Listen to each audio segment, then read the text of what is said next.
دیکھنے کو ملتی ہیں۔ ایک مخصوص طبقہ ہے جس نے چند عبادات کے مجموعے کو دین قرار دے دیا، باقی معاملات زندگی، کاروبار، طرز معاشرت، لوگوں کے ساتھ رویے، وہ ان کی ترجیح ہی نہیں ہے، وہ اس کو اپنا ایک نجی معاملہ سمجھتے ہیں۔ جس طرح کہ وہ ایک علاقے کے اندر منشیات بھی بیچ رہے ہوتے ہیں اور نماز کے وقت ایک طرف گٹھڑی رکھ کر کے نماز شروع کر دیتے ہیں، تو ان کو اگر کہا جائے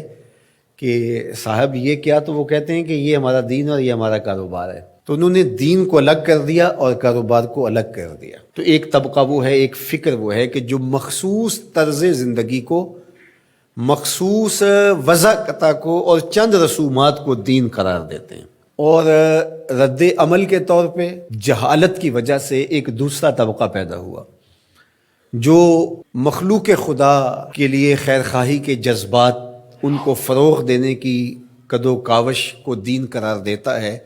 اور اس دین کا نام انہوں نے انسانیت رکھا ہے، حتیٰ کہ وہ دین کے بنیادی ارکان کا نہ صرف مذاق اڑاتا ہے بلکہ اس کو بھی تبدیل کرنے کی آرزو رکھتا ہے۔ آئے دن آپ ایسے لوگوں کی طرف سے جو آرٹیکلز چھپتے ہیں، مضامین چھپتے ہیں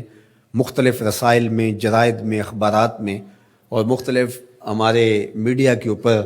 جو ٹاکس ہوتی ہیں ان کے اوپر آپ دیکھتے ہیں کہ وہ حج کا کہہ رہے ہوتے ہیں کہ اتنا پیسہ حج پہ لگ رہا ہے،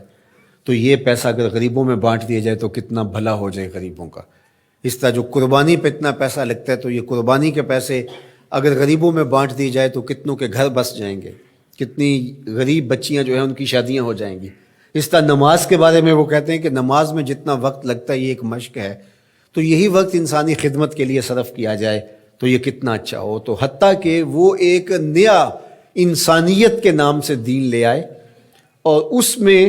وہ ان عبادات کو اور دین کی ان چیزوں کو انہوں نے خارج کر دیا، اور دوسری جانب کچھ لوگوں نے چند عبادات کو دین سمجھ لیا اور باقی جو چیزیں ہیں ان کو ترک کر دیا۔ قرآن مجید میں مذمت کی کہ فویل للمصلین الذین هم عن صلاتهم ساہون الذین هم یراؤون ویمنعون الماعون۔ ان نمازیوں کی مذمت کی گئی کہ جو سجدے پہ سجدہ تو کرتے ہیں، تکبیر اولیٰ بھی قضا نہیں ہونے دیتے، پہلی صف میں بھی کھڑے ہوتے ہیں، لیکن ان سے عاریتاً کوئی چیز مانگ لو تو نہیں دیتے۔ الماعون کی شرح کے اندر علماء نے لکھا ہے یہ وہ چیزیں ہیں جو عمومی طور پہ ہمسایوں کو، رشتہ داروں کو اور ملنے والوں کو عاریتاً یا ہبتاً دے دی جاتی ہیں۔ جس طرح آج کے دور کے اندر کسی کو وائپر دے دیں، پانی والا پائپ دے دیں، اسی طرح اور جو چھوٹی چھوٹی چیزیں عمومی طور پہ ہم عاریتاً کسی کو فراہم کر دیتے ہیں، اور یہ ایک اچھے انسانی معاشرے کا حسن ہوتا ہے۔ لیکن ان لوگوں کی مذمت کرتے ہوئے کہا گیا کہ ان کا رویہ دیکھیے، ان کا طرز زندگی دیکھیے کہ یہ جو عاریتاً چیزیں عمومی طور پہ لوگوں کو ہم دے دیتے ہیں جس سے کوئی فرق بھی نہیں پڑتا، لیکن یہ اس قدر بخیل الفطرت لوگ ہیں کہ اگر کوئی ان سے نمک مانگنے جائے، کوئی برف مانگنے جائے، کوئی ان سے پائپ مانگنے جائے، وائپر طلب کرنے جائے تو یہ نہیں دیں گے، اور دوسری جانب ان کا رویہ یہ بتایا کہ وہ تکبیر اولیٰ قضا نہیں ہونے دیں گے، وہ نماز کی پہلی صف میں آپ کو کھڑے نظر آئیں گے۔ تو اس لیے کہا کہ ان کے لیے خرابی ہے جو اپنی نمازوں کے فلسفے سے ہی آگاہ نہیں ہے۔ تو یہ ہے دوسرا رویہ۔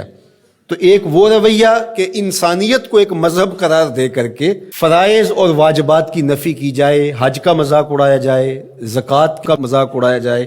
نمازوں کو وقت کا ضیاع قرار دیا جائے، اس طرح قربانی کو ایک اسراف کے نام سے یاد کیا جائے۔ تو جو معتدل رویہ ہے اس کو اس آیت کریمہ میں بڑی خوبصورتی کے ساتھ یہ ساری چیزیں آیت بر کے اندر پرو دی گئی اور بتا دی گئی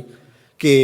یہ ایک مکمل نصاب زندگی ہے، یہ ایک فل پیکج ہے جو اسلام نے ہمیں دیا، جو عبادات کے اندر، اعتقادات کے اندر، رویوں کے اندر، طرز زندگی کے اندر، انداز معاشرت کے اندر، سب میں کمال مرتبے پہ فائز المرام ہے۔ یہ سچے لوگ ہیں، اور فرمایا وَأُولَٰئِکَ هُمُ الْمُتَّقُونَ، اور تقوی کے نور سے مالا مال بھی یہی لوگ ہیں۔